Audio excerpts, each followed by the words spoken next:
sao anh không đi với bạn đi? Từ khi anh lấy em thì đối với anh vợ con là trên hết. Bạn bè mối quan hệ để sau. Bởi vì người đi với anh đến suốt cuộc đời là em.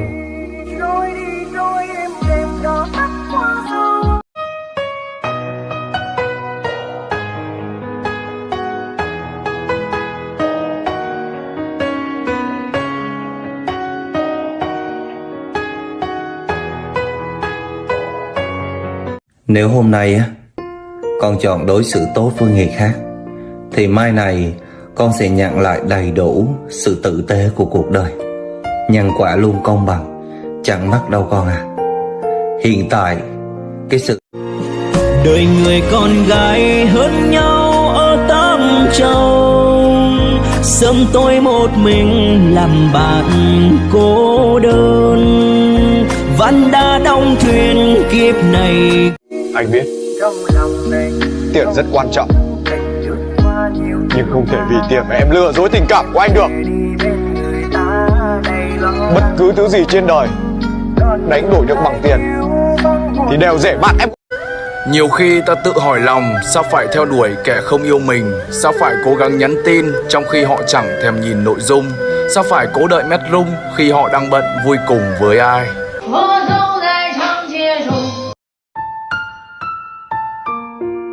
Dù là chồng hay vợ, đừng đi tìm cái của lạ ở phía ngoài và nghĩ rằng là sẽ có chỗ để chúng ta nương tựa, tỉ tê và ủi an và thương xót.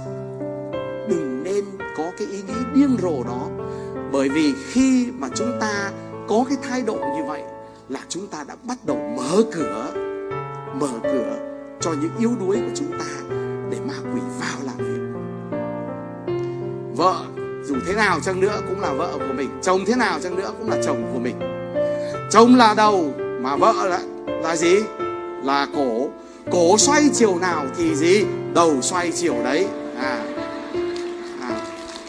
Liệu cách mà xoay không khéo thì sao? Nó cứng đầu. Mà cứng đầu thì nó cứng cũng gì? Cứng cổ. Không ai chịu thua đâu. Nhớ như vậy. Đi ngoài đường á, đi xe á, chạy cũng từ từ thôi, từ từ nó tới chỗ. Đừng có rịnh ghe cho ào ào, thấy người ta vượt qua mình vượt qua như mình háo thắng á, đừng có như vậy. Hồi kia thầy cũng vậy á. Nhưng mà tự nhiên bây giờ thầy nghĩ lại, bây giờ con trai tụi mình á là không có nên buồn, đúng không?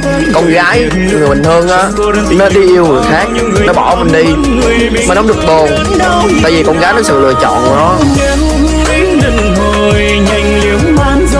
Rồi luôn, 30 tháng 4 này nghỉ đi chơi luôn, ở nhà luôn, dẹp luôn, không có tiền luôn, chưa lãnh lương luôn, không có người yêu luôn, dịch Covid bên Ấn Độ tràn lan luôn, đủ thứ.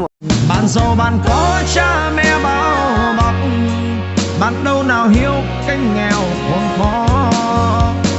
Sáng cùng sớm đặt chuông đánh thương dậy, trời lạnh giá vẫn gắng dậy sớm làm nên.